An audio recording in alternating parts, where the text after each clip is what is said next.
मुंबई के पूर्व police commissioner Paramvir Singh की मुंबई क्राइम ब्रांच के सामने पेशी के बाद इंडिया में मचा है बवाल। तो मैं लेकर आया हूं इंडिया का सवाल।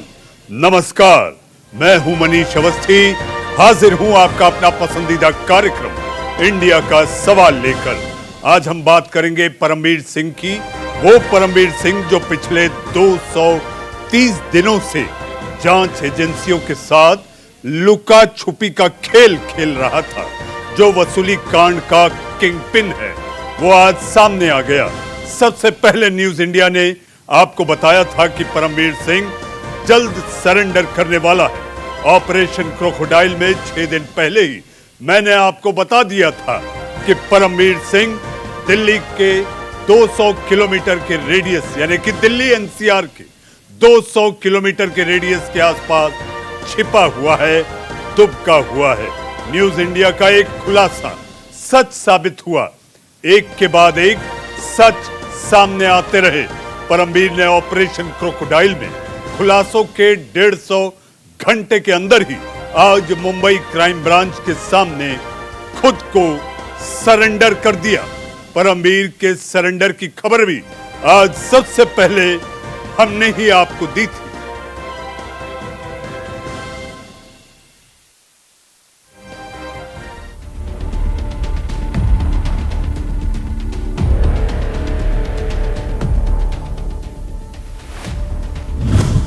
वसूली कांड का तीसरा किरदार सामने आ गया।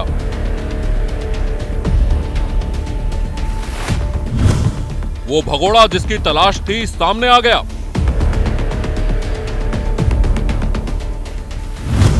दो 230 दिन से जारी लुका छिपी का खेल खत्म हो गया।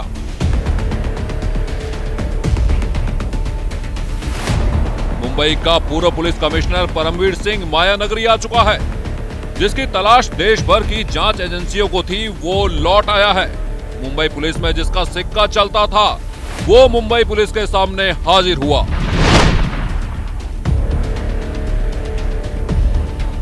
जिस पूर्व कमिश्नर पर कानून को ठेंगा दिखाने का आरोप है, वो न्यायपालिका की दुहाई दे रहा है।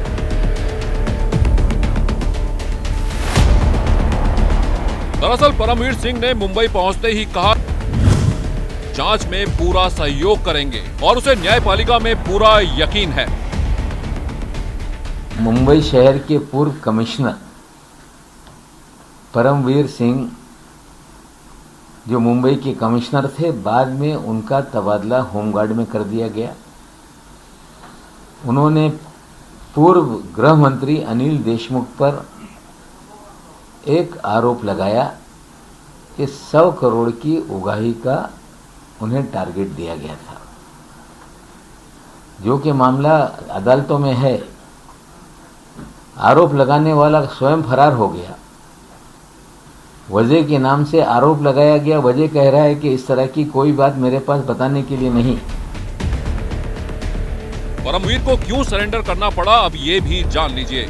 सूत्रों के मुताबिक पिछले कई दिनों से परमवीर चंडीगढ़ में छिपा था, लेकिन जब सुप्रीम कोर्ट से उसे राहत नहीं मिली, कोर्ट ने उसे जांच में सहयोग करने का निर्देश दिया, तो परमवीर को बिल से निकलना पड़ा। मुंबई पुलिस के पूर्व कमिश्नर और महाराष्ट्र से भगोड़ा घोषित हो चुके परमवीर सिंह आखिरकार 230 दिनों के बाद मुंबई वापस आ गए हैं, जहां पर उनसे इसी क्राइम ब्रांच की जो ये ऑफिस है, यहीं पर पूछताछ चल रही है। डीसीपी नीलोत्फर उनसे जो है पूछताछ कर रहे हैं। उनके ऊपर जो आरोप लगे थे उगाही के, जिस तरह से 15 करोड़ रुपए मामले के जो दर्ज हुए थे मुंबई के गोरेगांव पुलिस स्टेशन में, उसी मामले को लेकर क्राइम ब्रांच की टीम उनसे जो है पूछताछ कर रही है। और कयास लगाए जा रहे हैं कि पूछताछ जो है वो लंबी हो सकती है और कितने दिन तक चलेगी ये भी कुछ कहा नहीं जा सकता। लेकिन जिस तरह से परमवीर सिंह का इंतजार जो है मुंबई पुलिस वो कर रही थी, आखिरकार वो इंतजार खत्म हुआ है। और परमवीर सिंह इसी जो ठीक मेरे पीछे आप देख सकते हैं, यही वो क्राइम ब्रांच का दफ्तर है, क्राइम ब्रांच यूनिट 11। इसी दफ्तर में परमवीर सिंह से इस वक्त जो है पूछताछ चल रही है। बता दें कि 22 जुलाई को मुंबई के मरीन ड्राइव पुलिस स्टेशन में परमवीर सिंह समेत 5 पुलिस कर्मियों और 2 अन्य लोगों के खिलाफ बिल्डर विमल अग्रवाल से कथित तौर पर 15 करोड़ रुपए मांगने के आरोप में केस दर्ज किया गया था। आरोप के मुताबिक परमवीर सिंह समेत पुलिसकर्मियों ने एक दूसरे की मिलीभगत से अग्रवाल के होटल और बार के खिलाफ कार्रवाई का डर दिखाकर 11,92,000 रुपए की उगाही की थी। Bureau report, news India.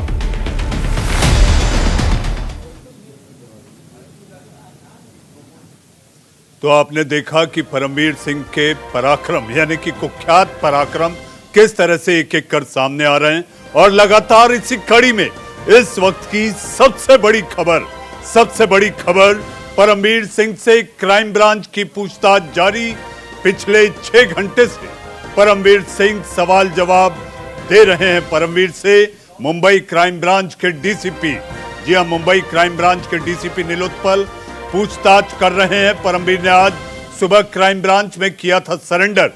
203 दिन बाद आज पहली बार सामने आया भगोड़ा, फरार, लापता परमवीर सिंह।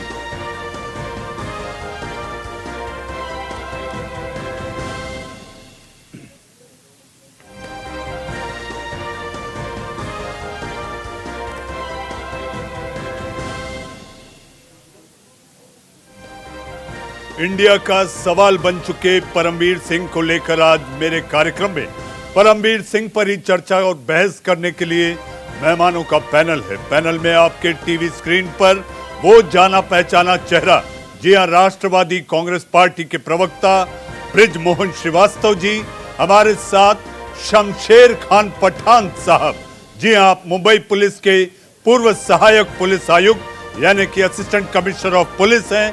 आपका स्वागत। और आज आपसे हम सुनना चाहेंगे पठान साहब कि आखिर आपकी ऐसी कौन सी शिकायत है जो 26/11, जी हां, 2008 26/11 की याद को ताजा कर देगी। कल भी 26/11 है। आपका स्वागत। हमारे साथ अधिवक्ता के रूप में संदीप मिश्रा जी हमारे साथ हैं। सबसे पहले मैं बृजमोहन जी आपके पास आना चाहूंगा। आज आप लोगों ने सांस में सांस ली होगी। जी हां, वो व्यक्ति जो कि आपके अपने गृह मंत्री पर कीचड़ उछालकर खुद फरार था, आज आप ही की पुलिस के सामने अदालत के ऑर्डर के बाद पेश होना पड़ा। बृजमोहन जी। वाकई आज का दिन संतोष का जरूर है, लेकिन इसमें अफसोस भी छुपा हुआ है।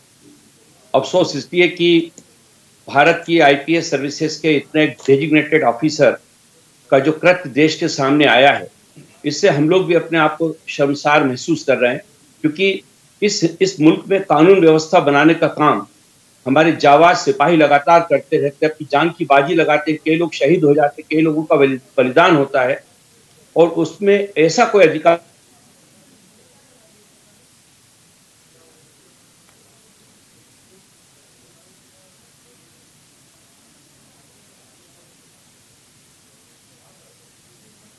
बृजमोहन जी की आवाज में कोई तकनीकी खराबी है। बृजमोहन जी, हम आपके पास आएंगे। हमारे साथ शमशेर खान पठान साहब और संदीप मिश्रा जी बने हुए हैं।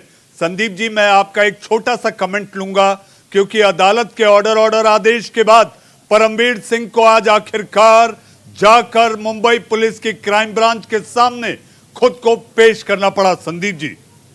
देखिए, अदालत के सामने एक सबसे बड़ी चुनौती होती है कि जब कोई सीनियर पुलिस ऑफिसर अपने ही सरकार से डर करके भगा हो और एक पूरे पुलिस प्रशासन को, जो सीनियर ऑफिसर्स हैं पूरे भारत के, उनके राइट को प्रोटेक्ट करना हो, तो ऐसी स्थिति में सुप्रीम कोर्ट ने एक जो सबसे बड़ा प्रोटेक्शन परमवीर सिंह को दिया कि he shall not be arrested and he shall join the investigation.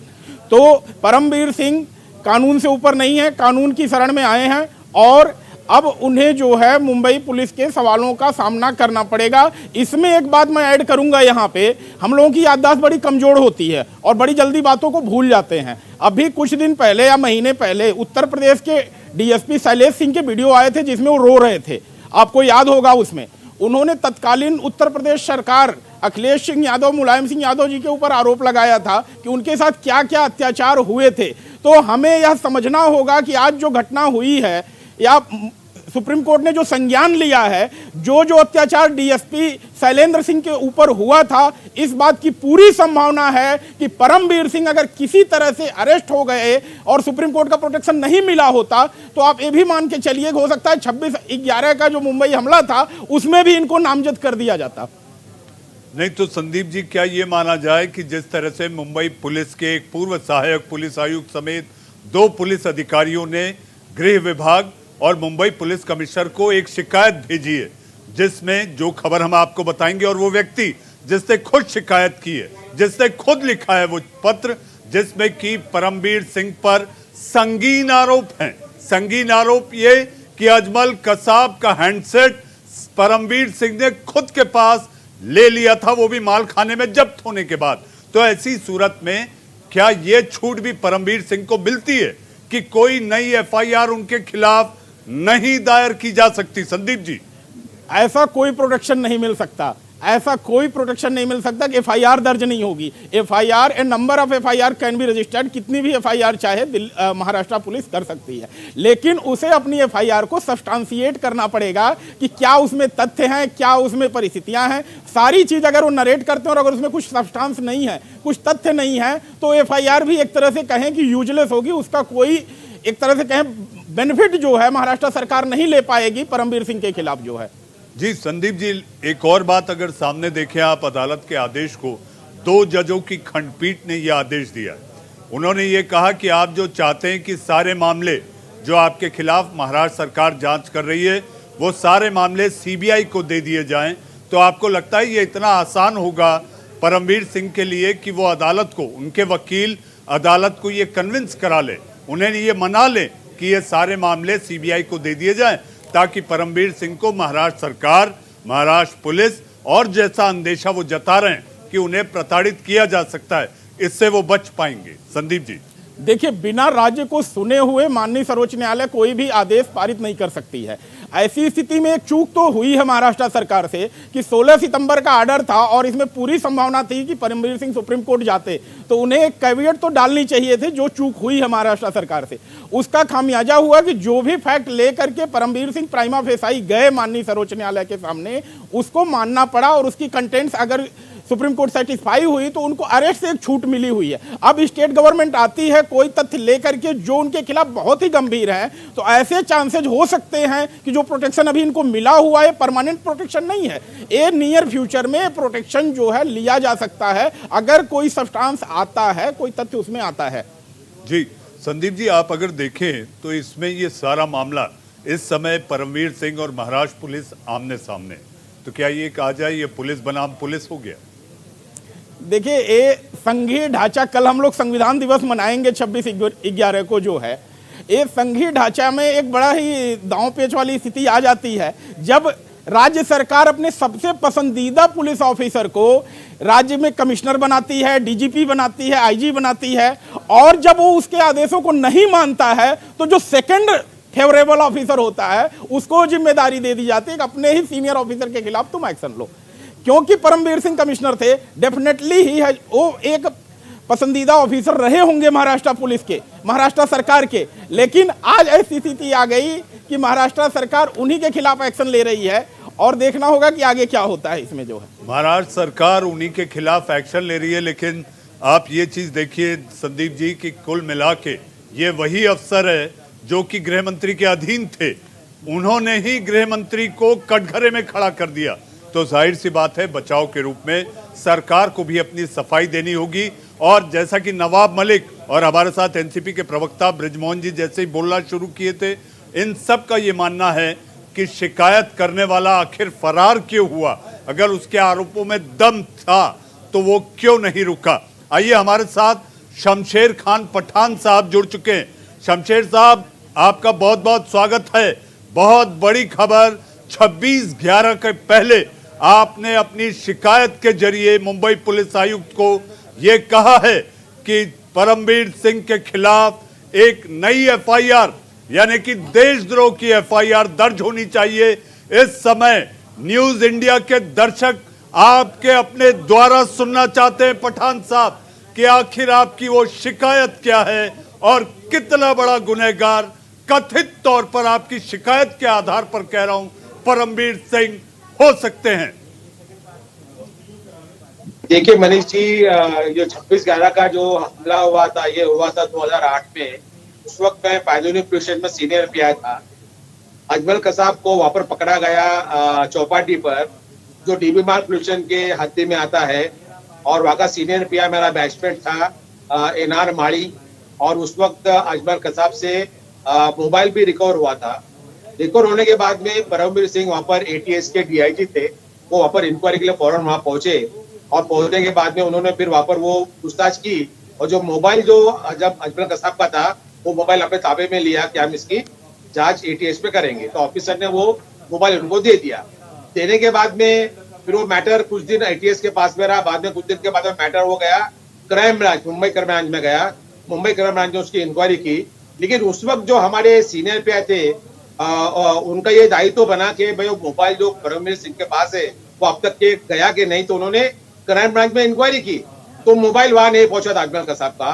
तो उन्होंने ये बात अभी जो वेंकटेश्वर साहब जो अभी के डीजी है, उनको उन्होंने कहा कि सर वो मोबाइल है वो परमवीर सिंह साहब के पास में है, उन्होंने अब तक जमा नहीं किया क्राइम ब्रांच को।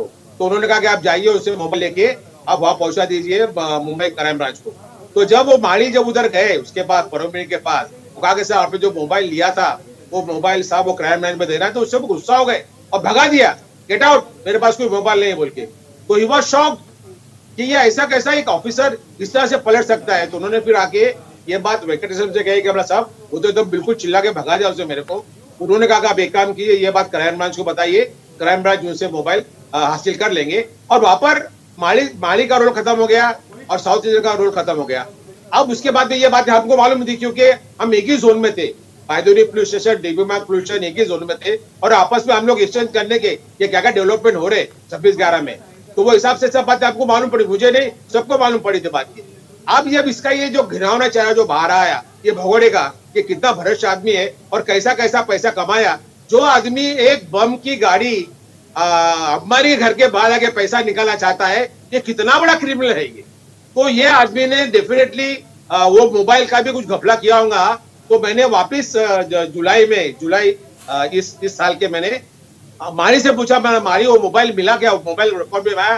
बोले वो मोबाइल परमवीर सिंह ने दिया ही नहीं आखिर तक, और ना मोबाइल चार्जशीट में गया, ना मोबाइल के ऊपर किधर मतलब मैंने कोई पंचनामा हुआ। तो ये बात बहुत सीरियस बात है। ये भ्रष्ट आदमी उस मोबाइल का दुरुपयोग इसने किया होगा, या तो जो हैंडलर्स थे उनसे कॉन्ट्रैक्ट करके इसने बड़ी अमाउंट अपनी उनके पास से ली होंगी, या इससे वो मोबाइल आईएसआई को बेचा होगा। लेकिन इसने एक देशद्रोह किया है, वो अजमल कसाब का मोबाइल छुपा कर, क्योंकि अजमल कसाब था वो लीडर था वो 26/11 टीम का, और उसके पास सबके नंबर थे, किससे पाकिस्तान में बात कर रहा था, इंडिया में हैंडलर कौन था, बॉम्बे में उसका हैंडलर कौन था जो उसको रास्ता दिखा रहा था। ये तमाम एविडेंस को डिस्ट्रॉय किया परमवीर सिंह ने, और ये पैसे के बिना काम करने वाला आदमी नहीं है ये, क्योंकि इसको आप देख चुके हैं, इसके साथ में मैं काम कर चुका हूँ नागपाड़ा में होते हुए। एकदम नंबर 1 का भ्रष्ट अधिकारी, उसके ऊपर भ्रष्टाचार के गुने दाखिल हो चुके हैं। किस तरह से इसने लोगों से पैसे उगाई की, किस तरह से जमीनें साहब, बहुत बड़ा आरोप, बहुत संगीन आरोप, बहुत गंभीर आरोप। शमशेर खान पठान साहब, आपकी शिकायत पर मुंबई पुलिस आयुक्त, मुंबई पुलिस, महाराष्ट्र सरकार शायद गौर करे और ये मामला आगे बढ़े कि आखिर इसकी जांच हो।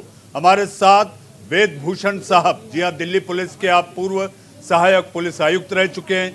वेद साहब, इस समय मुंबई पुलिस के पूर्व सहायक पुलिस आयुक्त शमशेर खान पठान ने साफ तौर पर परमवीर सिंह पर एक शिकायत की है और ये कहा है कि जो अजमल कसाब का हैंडसेट था वो परमवीर सिंह ने मुंबई पुलिस क्राइम ब्रांच को नहीं लौटाया। इसके पीछे की मंशा भी पठान साहब कह रहे हैं, बाप बड़ा ना भैया, सबसे बड़ा रुपया। Manish ji, have trust in judiciary. अब रिटायर्ड जज मुंबई के कोर्ट के जो हाई कोर्ट से रिटायर्ड जज हैं केयू चांदीवाला, वो तमाम केस को मॉनिटर कर रहे हैं। उस केस की उनके अंडर में इन्वेस्टिगेशन चल रही है।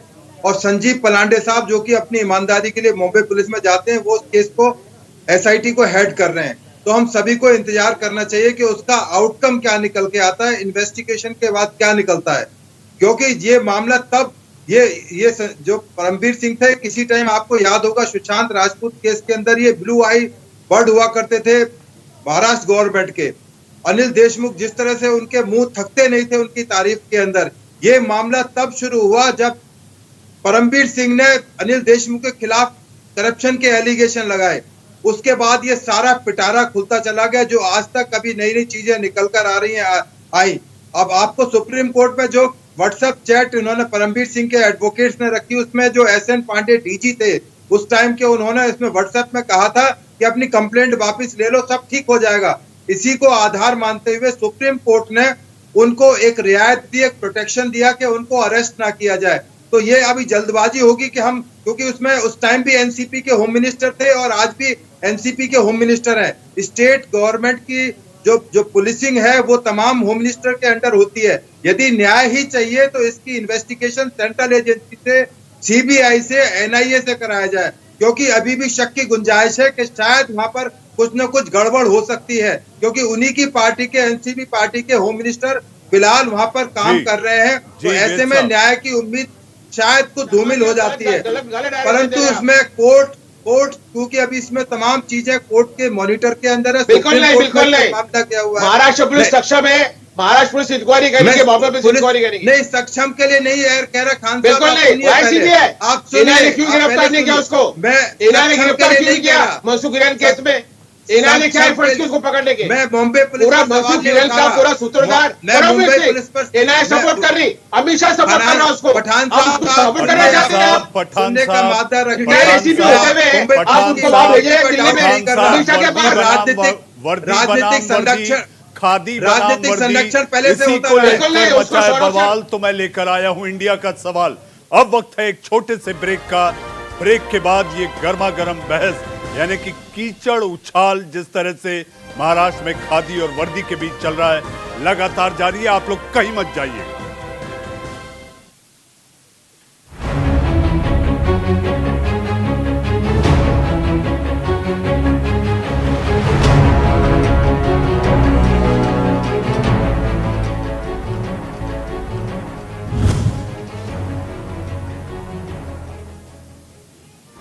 ब्रेक के बाद आपका फिर एक बार स्वागत है। जी हां, गर्मा गर्म इंडिया का सवाल, और इंडिया के सवाल चूंकि परमवीर के पेश होने पर मचा है बवाल, तो मैं लेकर आया हूं इंडिया का सवाल। जी हां, मैंने ब्रेक के पहले आपसे कहा था वर्दी बनाम वर्दी ही नहीं, अब ये जंग, आरोप प्रत्यारोप, कीचड़ उछाल जंग खादी बनाम वर्दी में तब्दील हो गई है।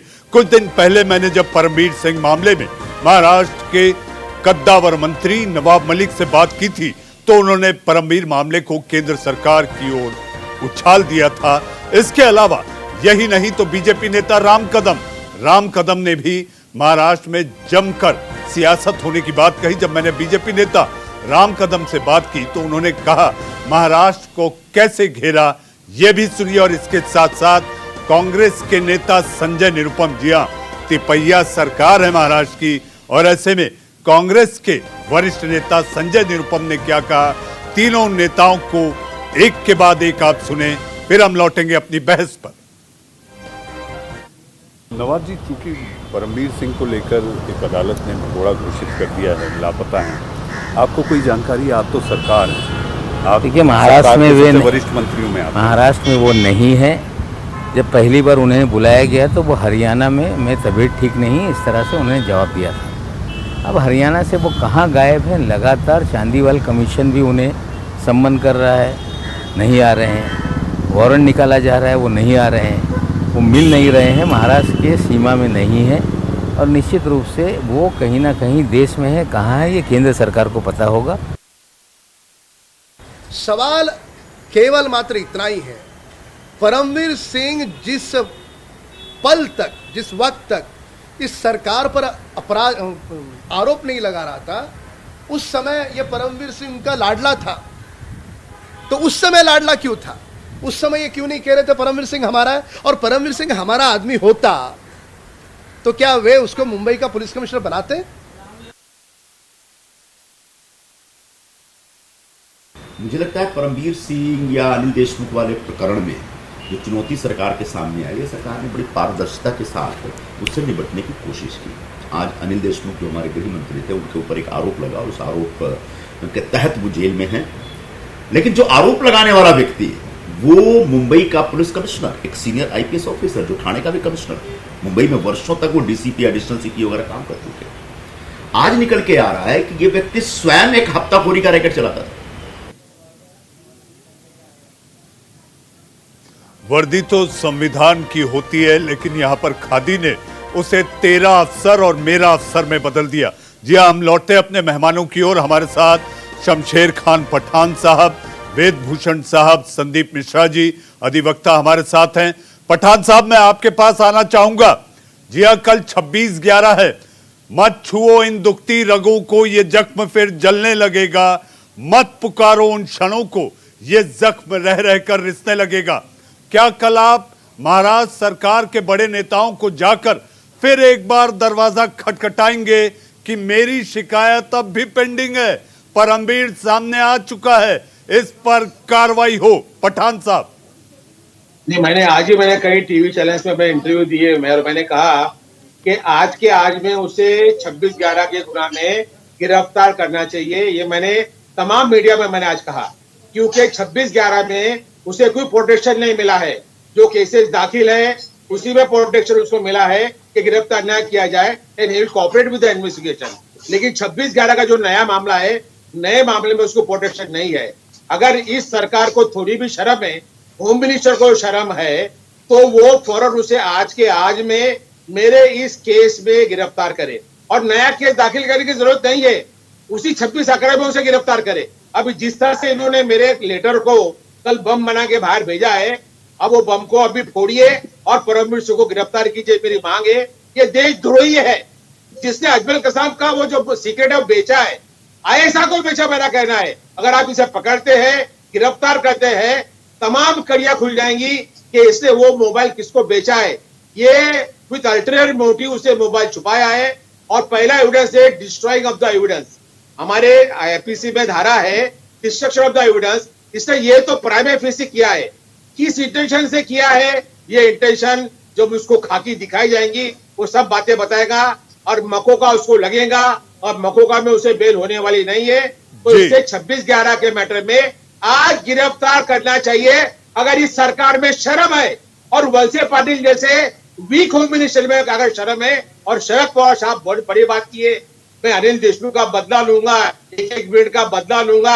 आप लो, आपको मैंने हथियार दिया हूं, अब उसे गिरफ्तार करो अगर आप में दम है तो, और आप में देश का अगर जज्बा आप में है तो। जी पठान साहब, गिरफ्तारी प्रमाण के आधार पर हो और आपकी शिकायत, आपका ऐसा दावा है, और माल खाने में अगर हैंडसेट नहीं है तो वो अपने आप में बड़ा प्रमाण है। इस पर जांच होनी चाहिए, मेरा ऐसा मानना है। इंडिया के सवाल के कार्यक्रम में कि वैमनस्य से दूर होकर, जुलाई से लेकर अब तक जांच हो गई होगी। जी पठान साहब, वैमनस्य से दूर होकर कार्रवाई हो तो मुझे ऐसा लगता है कि संविधान की इज्जत, संविधान की आन बान शान भी कायम रहेगी। मोबाइल नहीं जी है, पठान साहब, इस बीच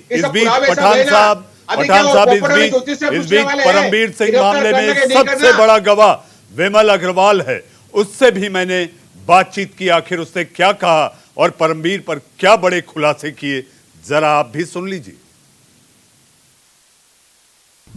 देखिए जी, मेरे 2 रेस्टोरेंट्स है, एक अंधेरी में, एक मलाड में है। ये रेस्टोरेंट जब हम चलाते थे तो परमवीर सिंह साहब, उनके जो राइट हैंड थे सचिन वजे, उनके थ्रू उन्होंने पूरे बम्बई में लूट मचा रखा था। दुनिया भर का एक्सटॉर्शन, किसी भी तरीके से पैसा ना दो तो पुलिस की रेड नहीं आवे तो फिर चालू ना करने देवे, लोकल पुलिस को बोल के परेशान करे। तो उन्होंने मंथली एक पूरा पैकेज का सिस्टम नक्की किया था। जब परमवीर सिंह साहब सीपी बनते ही उस टाइम में कोरोना काल चालू हो गया था। उसमें ये पूरा निकल के आया है कि ये पूरा मास्टरमाइंड जो 1 नंबर, वो कोई और नहीं, परमवीर सिंह साहब सीपी ऑफ मुंबई रह के उनको 1 नंबर बोला जाता था। ये प्रूव हुआ। चांदीवाल कमीशन में मैं सामने से जाके मैंने सारे के सारे एविडेंस वहाँ पे भी सबमिट किए। मेरे एविडेंस जब सबमिट हुए तो उसकी कॉपी उनके लॉयर को भी वहाँ पे सर्विस हुई, और कॉपी जब उनको सर्विस हुई और जब उनके लॉयर ने और उन्होंने वेरीफाई किए होंगे तो उनको समझ में आ गया होगा कि अब उनका बचना मुश्किल ही नहीं, नामुमकिन है।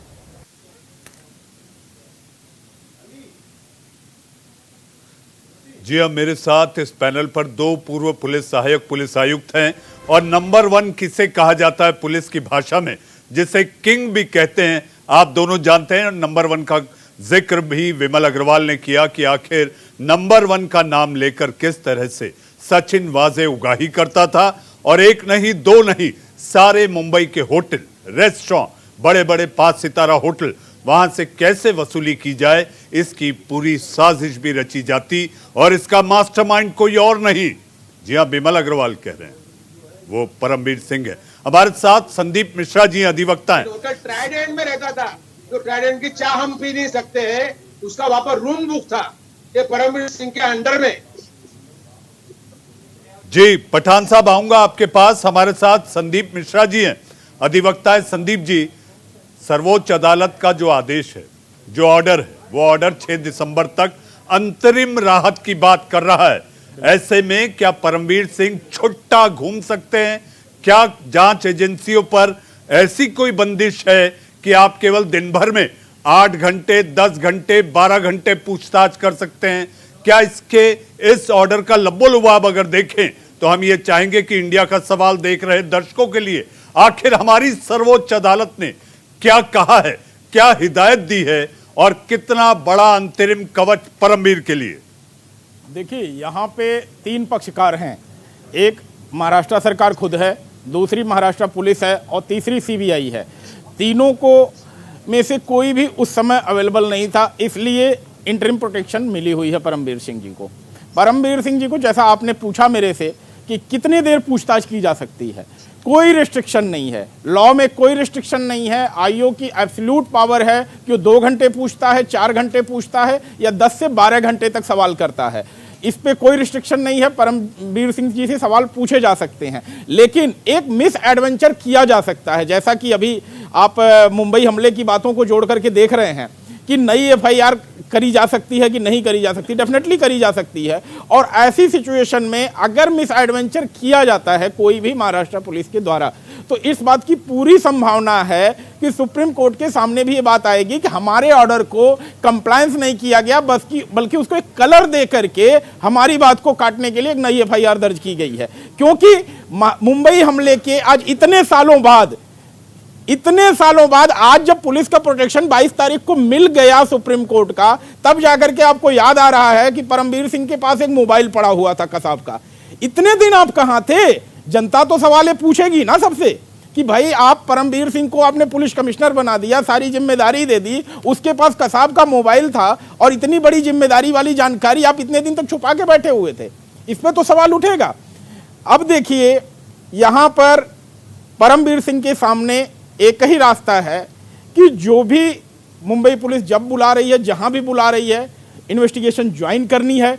जितने देर सवाल पूछ रही है उनको बैठना है, उनको फॉलो करना है, क्योंकि अगर वो इन्वेस्टिगेशन में किसी तरह से हर्डल क्रिएट करेंगे तो इस बात की पूरी संभावना है कि उन चीज़ों को लेकर के सुप्रीम कोर्ट के सामने महाराष्ट्र सरकार आएगी कि इन्वेस्टिगेशन में कोऑपरेट नहीं कर रहे हैं और हमें कस्टोडियल इन्वेस्टिगेशन की जरूरत है, मतलब परमवीर सिंह को गिरफ्तार करना आवश्यक है। जी वेदभूषण साहब, अधिवक्ता संदीप मिश्रा जी को आपने सुना, शमशेर खान पठान साहब की बातों को आपने सुना। मिश्रा जी के मुताबिक जी हाँ, अगर इस तरह की एफआईआर होती है जो कि पठान साहब ने कहा है शिकायत दर्ज है, ऐसी सूरत में क्या ये सवाल भी आ सकता है कि आखिर इतने सालों तक आप क्यों चुप थे? मनीष जी, पहले मैं आपको मुंबई पुलिस का इतिहास बताता हूँ। ये बड़ा कंट्रोवर्शियल स्टेट और पुलिस रही है।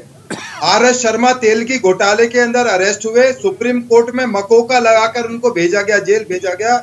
सुप्रीम कोर्ट ने तमाम मुंबई पुलिस के जितने भी केस था उसको जीरो कर दिया कि आप कमिश्नर के ऊपर मकोका कैसे लगा सकते हैं, और वो उनको बरी कर दिया। अभी आप देखिए अंडरवर्ल्ड के जिस तरह से कनेक्शंस रहे हैं मुंबई पुलिस के, दया नायक, प्रदीप शर्मा, अभी अनिल देशमुख जेल के अंदर है, सचिन वाजे जेल के अंदर है। अब अचानक ये एफआईआर जो पठान साहब कह रहे हैं, ये खुद भी पुलिस ऑफिसर रहे हैं, और मिश्रा साहब बिल्कुल ठीक कह रहे हैं, इस टाइम पर अचानक वो केस कन्विक्शन हो गया है। वो जो मोबाइल की बात करें, मोबाइल है कहाँ, क्या उसकी कोई सीजर मीमो बनाई गई, वो फाइल पर है भी या नहीं है, वो एग्जिस्टेंस में था, उनके पास क्या कोई इसकी रिकॉर्डिंग है, पठान साहब के पास क्या सबूत है? केवल मुंह से कह देने से कोई अदालतें नहीं चलती, ना उस पर ट्रस्ट किया जा सकता। पठान साहब का कहना कोई ब्रह्म वाक्य नहीं कि पठान साहब का मन में आया, उन्होंने आज मोबाइल की नई बात निकाल कर रख दी। इतने टाइम तक वो कन्विक्शन हो गए, वो ऊपर पहुंच गए, उसके जो अभियुक्त थे, अब वो अचानक सपने में उनको मोबाइल कहां से याद आ गया। इससे पहले वो कमिश्नर थे, तब उन्होंने उसके ऊपर सीरियस एलिगेशन लगाया। ये टाइम क्यों चुना गया? ये इस तरह की चीजों से ना कोर्ट चलती है, ना पुलिस चलती है, ना ये सिस्टम चलता है। ये नई नई बातें गढ़ना इस तरह से, ना कोर्ट ट्रस्ट करेगी इनके ऊपर, बल्कि इनको लेने के देने पड़ सकते हैं। वेद जी, पठान साहब हमारे साथ मौजूद हैं। पठान साहब, वेद जी की नजरों में, वेद जी की नजरों में पठान साहब,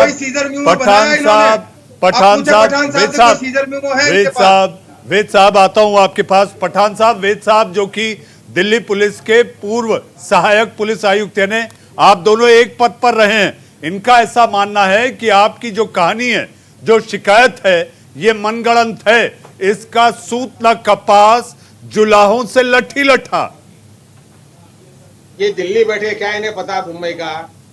भाई ट्राइडेंट पे चाय पीने से क्या ताल्लुक है? ट्राइडेंट पे चाय पिए, ताज में चाय पिए, रोटी खाए ताज में, रोटी खाए तो क्या ताल्लुक है? नहीं बोला भाई ट्राइडेंट पे चाय पिए, ट्राइडेंट पे चाय पीने से क्या ताल्लुक होता है? खामोश रहो जी थोड़े। ट्राइडेंट पे चाय पीने का, रोटी खाने का क्या ताल्लुक है?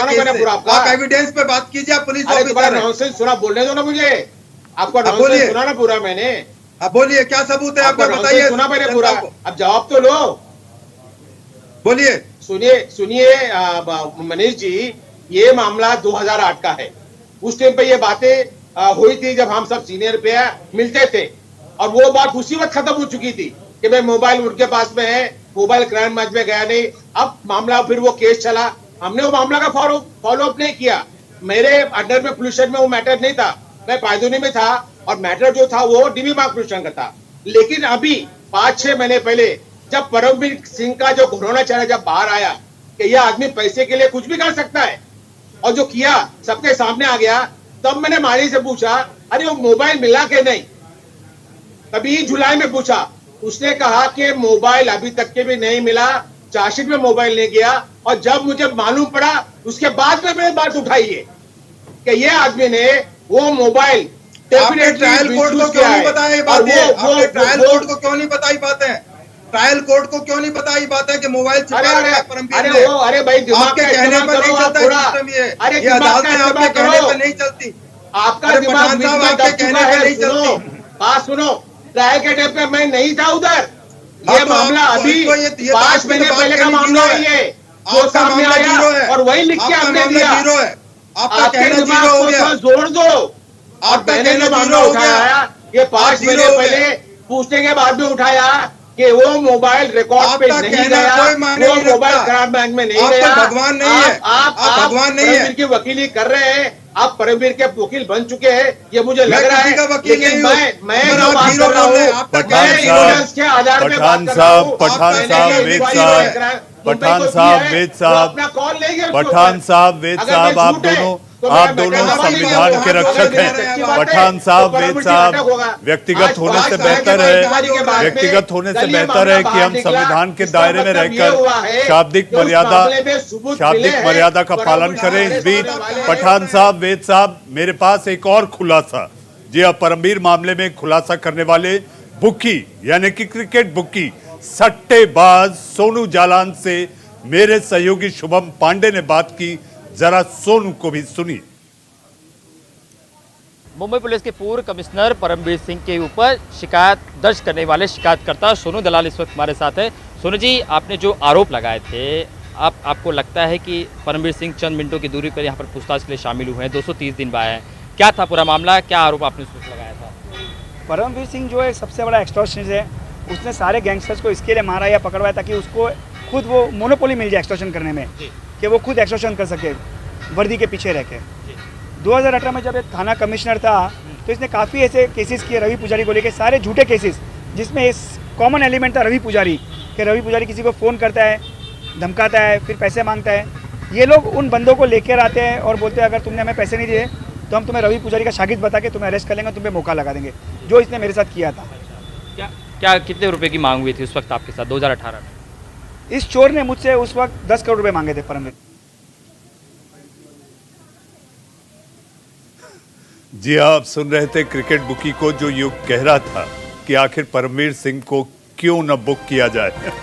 हमारे साथ संदीप मिश्रा जी हैं। संदीप जी, जब दो बड़े पुलिस अधिकारी आपस में बात कर रहे थे या विवाद या वाद विवाद चल रहा था, ऐसे में आपकी भी उंगली उठती मैंने देखी थी। आप कुछ कहना चाहते थे, अपनी बात रखें तो लास्ट फाइनल कमेंट के लिए मैं दोनों के पास कुछ देर के लिए जा पाऊं। संदीप जी, देखिए 22 तारीख का सुप्रीम कोर्ट का ऑर्डर आया हुआ है, आज है 25, 3 दिन हो गए। महाराष्ट्र सरकार ने अभी तक कोई एप्लीकेशन नहीं लगाई है सुप्रीम कोर्ट में।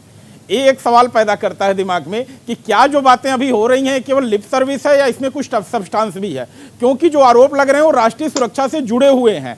ऐसे मामलों में तो अभी 6 बज रहा है, 7 बजे तक इनको सुप्रीम कोर्ट में एक आईए लगानी चाहिए कि भाई जो इंटरिम प्रोटेक्शन मिली हुई है इसको तुरंत रोका जाए और मुझे कस्टोडियल इंट्रोगेशन करने की परमिशन दी जाए।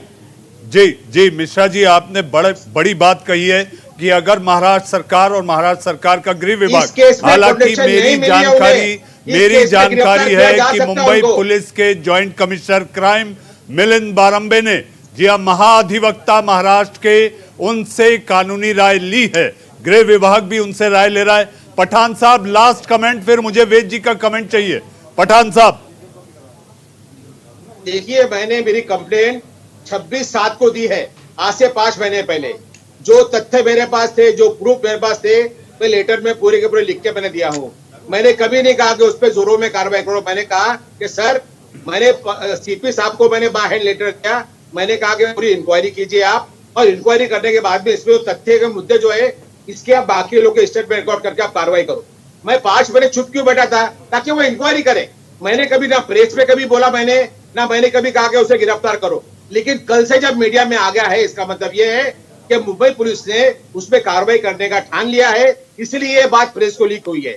मैं चाहता हूं अगर मेरे लेटर में तथ्य है तो उसे गिरफ्तार करे, क्योंकि ये देश का मामला है, देश की सुरक्षा का मामला है, इसलिए इंडिया का सवाल है। अभी भी आज मिला होगा। पठान साहब, देश का मामला है इसलिए इंडिया का सवाल है। पठान साहब, देश का मामला है इसलिए इंडिया का सवाल है, और इसीलिए हमने आपको मेहमान के रूप में बुलाया था। वेद साहब, आखिरी कमेंट। देश का मामला है, देश के मामले को आखिर अगर कोई वरिष्ठ पूर्व अधिकारी अगर शिकायत कर रहा है तो उसको नजरअंदाज नहीं किया जा सकता।